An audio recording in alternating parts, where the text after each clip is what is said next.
kai labarin mutum ne ka kwana biyu na ji ka shiru ma kai ba wani labari ne. An mutum ne nan jawo to. Ina ga tana faranta mai yanda ba ka ci.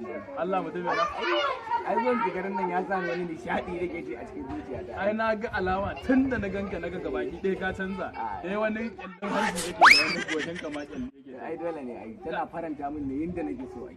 Allah mutum to wai naka yake. Kuma ga ba za ka iya samu duk da yake. Bari in aike kai zo mana zo aike ka. Ka zo aiken ka zan yi kai. Zo mana. Ana kiran ka kai kana wani tafiya.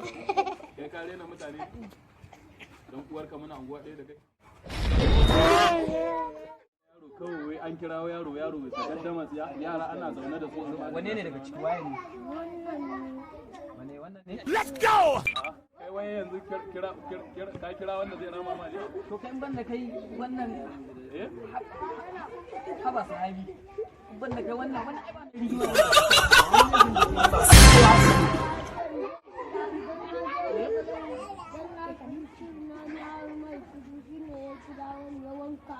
Yanzu kai ka zo ka rama masa ne gogo ya. Ai ni yanzu ai maslaha